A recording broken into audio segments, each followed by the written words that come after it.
Is most likely during stage 2 anaesthesia. எந்த airway complication வந்து stage 2 அனஸ்தீஷியாவில் இருக்குது? இப்போ தான் நம்ம பார்த்தோம் லாரிங்கோஸ்பாசம் தான் ஆன்சர்.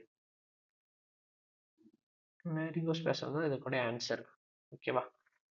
அடுத்து விச் ஸ்டேஜ் ஆஃப் அனஸ்தீசியா இருக்குது இமிடியேட் ரெசஸ்டேஷன் இஃப் டிடெக்டட்? எந்த ஸ்டேஜ் ஆஃப் அனஸ்தீசியாவுக்கு இமிடியேட் ரெசஸ்டேஷன் தேவை அப்படின்னு பார்த்தோம்னா, ஃபஸ்ட்டு ஸ்டேஜ் 1க்கு வந்து தேவையில்லை. ஸ்டேஜ் 2 வந்து ஒரு டேஞ்சரஸான ஸ்டேஜ். ஸோ ஸ்டேஜ் 2க்கு இருக்கலாம்.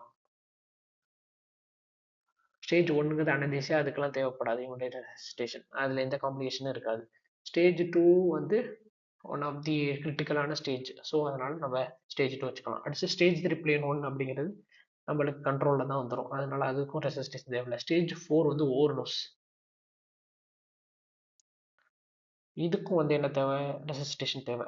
ஆனால் ஸ்டேஜ் 2வில் அந்த லாரிங்கோஸ்பாசம்ங்கிற காம்ப்ளிகேஷன் வந்தால் தான் நம்மளுக்கு வந்து இமிடியேட் ரெசிஸ்டேஷன் தேவை. ஆனால் ஸ்டேஜ் 4க்கு பேஷண்ட் போயிட்டாலே அவங்களுக்கு இமிடியேட் ரெசிஸ்டேஷன் தேவை. அப்போ என்ன ஆகும் அப்படின்னா, பிபி ரொம்ப கம்மியாயிரும், பீப்புள் வந்து டைலேட் ஆயிரும், ரெஸ்பிரேட்டரி டிப்ரெஷன் இருக்கும், கார்டியோவாஸ்குலர் டிப்ரெஷன் இருக்கும். ஸோ அதனால் ஒரு கிரிட்டிக்கலான சுச்சுவேஷன் இருக்கக்கூடிய ஸ்டேஜ் வந்து ஸ்டேஜ் 4. அதனால தான் இதுக்கு இமிடியேட் ரெசிஸ்டேஷன் தேவை. அடுத்து 7வது கொஸ்டின், ஐடியல் கண்டிஷன்